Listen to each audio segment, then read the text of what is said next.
I mean, it takes everyone. Little details matter. Mine wasn't good enough tonight, and we gotta find ways. We had some God-given opportunities. The play at the end of the half, Taylor Rapp busting his butt to make a play there. The field goal block.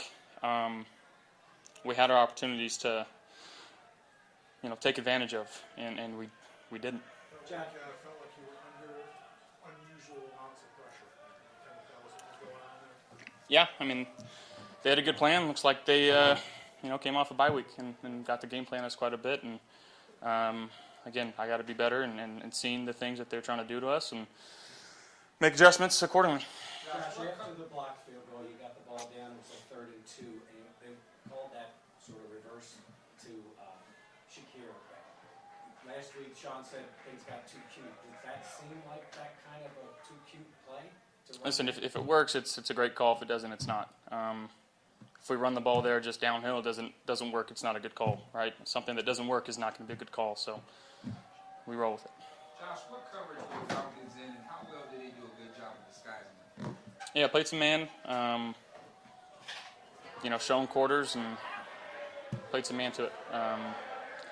Yeah, we gotta be better. The loss of Palmer, how did that impact you guys moving forward there? Not great. Being down Dalton, obviously down Curtis. Guys got to step up in that position, and thought there were some plays made tonight, and but we gotta. Again, I gotta be better for this team. How difficult did they make it for you to take some shots downfield? It seemed like they was giving you those opportunities, but how tough was it for you to, get the ball downfield? Yeah, when we have opportunities, we got to convert them. Coming out in the first play, thought we had a good play there. Obviously, it worked. Didn't win. John, I'm sure you like to win on the bye on the win, but does the bye come at a good time? Back-to-back losses and things that knock on the wheels. Typical. It's gonna eat at me the next 2 weeks. So yeah, a lot of stuff to clean up. We'll put our focus to our next opponent and go from there. Did you hurt your hand in the first half?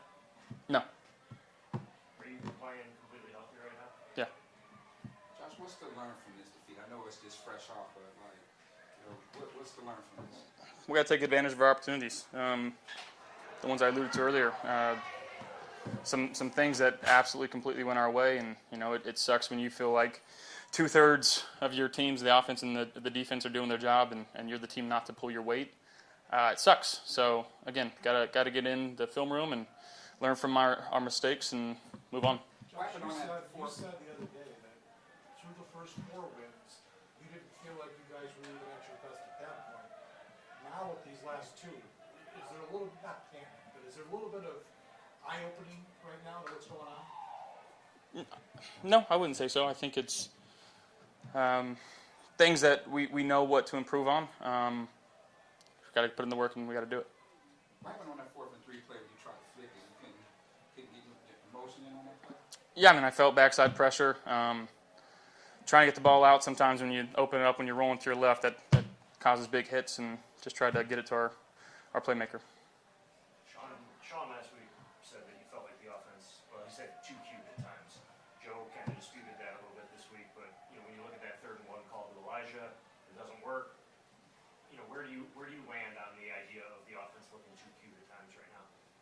Again, you run duo or throw a quick pass and you don't get it, that's a bad call too. We got to execute whatever Joe calls, and there's opportunities to be made and to be had, and we're not taking advantage of them as the players on the field. Well, y'all got into some great rhythm coming out of halftime. James Cook got going, and then you was utilizing Ray Davis. There was some play action. Then y'all kind of totally go away from that. What goes into the hot and cold with the offense at times? The other guys don't get paid too. They're game planning just as hard as we are, and flat out they just play better than us tonight. Josh, I'm sorry you got us something similar at the start, but after cleaning up turnovers so much last year to have a string of them now the last few weeks, is there anything defenses are doing differently to you? No, the one before half, again, ball gets deflected out of my hand. The one at the end there, you're in dire situations, ball gets deflected. So, honestly, if I could take them back, I'd take them back. But, yeah, I gotta be better. Josh, you've been sacked, I think, 11 times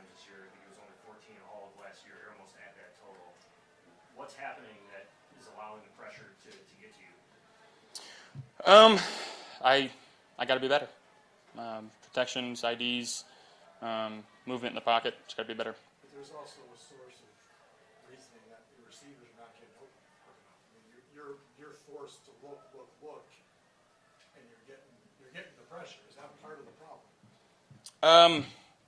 I mean, you can beat man to man with a perfectly thrown ball and a well thrown ball, and we got to take advantage of those opportunities. Josh, obviously frustration the last 2 weeks, but is there anything you can take from an optimistic standpoint to maybe see it turn around soon? I think we were 3-2 last year, sitting at 4-2 going into a bye week. At any point you can have a winning season.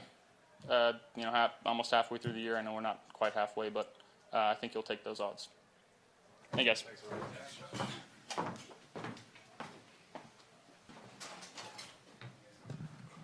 Okay, not the result we were looking for. I thought the guys played hard, in particular in the second half, fought through some injuries, guys stepping up. Injuries are not an excuse. There's no such thing as moral victories. But I did think that they battled down to the end right there, which I appreciate. Not good enough in the first half. Allowing them to be a two-dimensional offense when they hit us on some long runs, and the receiver comes open, and so I thought we did a good job making adjustments at halftime on the defensive side, and limiting them in the second half, and giving our offense some opportunities. Just not enough overall as a team. Special teams blocking the kick I thought was big for us. Obviously, I thought we had some momentum coming out of that, and then we had the third and short situation there with the ball on the ground. We got to be better there. So overall, opportunities just not good enough in getting the result that we want. We'll work hard at it. We got to figure it out. It's not going to be easy, but we got to figure it out. Work our tails off to get it done. John, obviously the defense struggled in the first half, much better second half, but your offense, that's the surprise. Everyone just expects your offense to score, and it just was not happening. Tell us what was going on. Well, I thought, in the first half, you look back at it, I think James had 7 carries roughly. So getting him into a rhythm, staying in a two-dimensional offense against a good pass rushing defense, we knew that was going to be important. We were off schedule quite a bit, and that can't happen against a defense like that. Second half, I thought we found a rhythm in that first drive in particular, and but then after that, again we were shooting ourselves in the foot there. So we got to be better. So to that point, I think 3 possessions you get the ball with a chance to tie the game, and you just 2 of those went 3 and out. You didn't move the ball hardly at all. Yeah. I mean, how surprising was it even for you? Because I mean, we're used to seeing this offense open down the field, but it just wasn't happening. No, it wasn't, and we got to figure it out. We got to dive deep into what we're doing, how we're doing it, making sure we got the right people in the right positions, and then the execution at the end of the day. So, but we got to start from ground zero and work our way back up. When the defense put you, I mean, to Sal's point, they played better in the second half, but you give up 335 yards in the first half.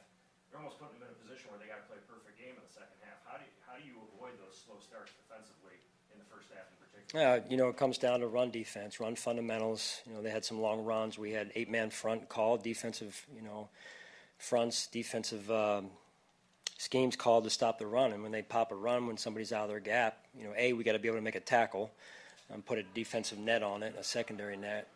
We call it a DB net. And then secondly, we shouldn't be out of our gaps to begin with. And we got to play better run defense, because that opens up then the pass. When you commit to the run, here comes the pass, right? So just overall a better start, and but it's never one position. And I thought the guys did a better job in the second half. I think they had 335 in the first half, to your point, 443 total, so about 110 yards total in the second half, and we knew it was their run and 5 at halftime, and thought we did a better job handling 5 in the second half.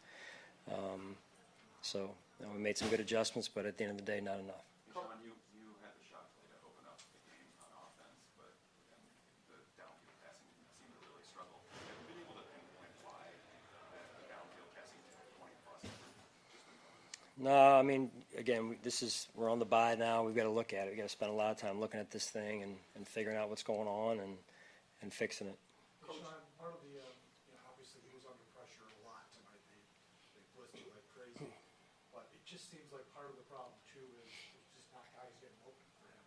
And he's holding the ball, he's getting pressured, he's running around, and there's nowhere to go with it. Is that an issue you've got to really consider here? Well, again, like I said, you have to evaluate everything to make sure that we're looking in the right spots in terms of the coverages we're getting in the quarterback's progression overall. I could feel what you were saying in terms of it was too hard tonight on our quarterback, and it doesn't need to be that hard all the time where he's having to run out of the pocket. Their pressure, I thought at times we picked up the pressure, and then at other times the pocket was getting affected early. So the Russian coverage, as you know, we talk a lot about that, and it was disrupting our offense too early in the down.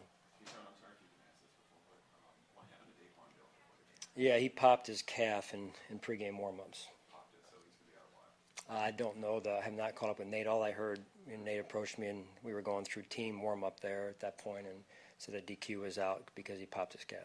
Coach, I know Coach James Cook isn't the primary third down back, but in certain situations when he's in rhythm, on third down, why take him out when he's much more of a threat for you in that situation? Yeah, no, it's a good point. We'll look at that as well over the bye here. You guys weren't happy with the reverse call before, 2 weeks in a row, and it ends up in a fumble. We can be better. Any other health reports? I have not heard from our trainer yet. There's a number of guys, as you know, that came out of the game at some point. Some went back in, some weren't able to return. John, the first half penalties in particular, I think it was 5, but the nature of them, the offside, right?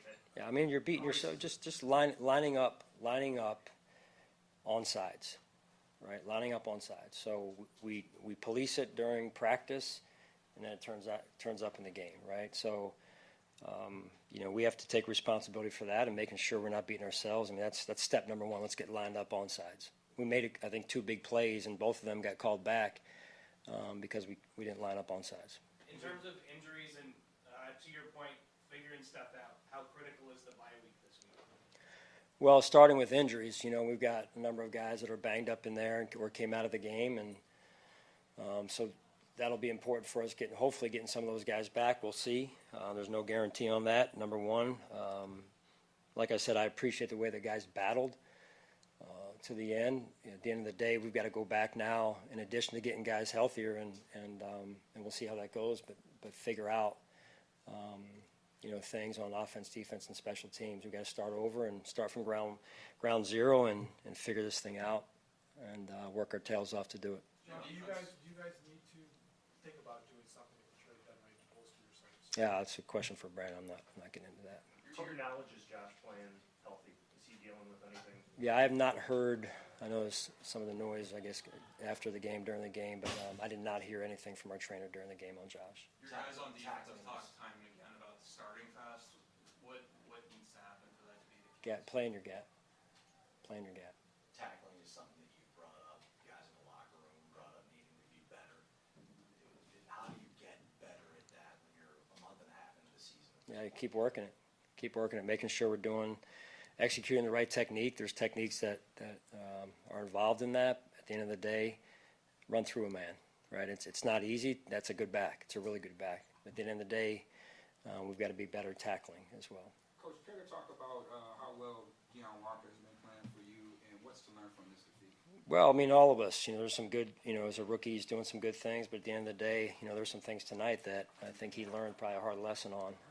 So we've got to look at it, and I've told you guys before, playing good defense starts up front, whether it's run defense or pass defense, the ability to rush the passer, right? So the run defense starts up front. If we're a one-gap attack defense, you've got to be in your gap. And then are we fitting behind you the right way, right? And are we getting off blocks, using our hands to shed, and are we hitting the right angles on the way to the tackle? So it's fundamentals, and we're working on it. I can promise you that. We're going to continue to work on it because it's got to improve. But that's where it starts, and that's where playing good defense starts as well. Last one. Jordan Poyer's the type of competitor that, you can tell talking to him that this meant a lot to him getting back on the field. Is he the type of guy that could press people for some playing time at this point? Well, you guys are out there at practice. You watch how he's been practicing from day one. Guy's a winner. He's tough. He knows how to play the game. right, thank you. Get the Rochester First streaming app today for everything you love from News 8 On Demand, plus exclusive shows you won't see anywhere else. Search ROC and download for free on Roku, Amazon Fire, and Apple TV.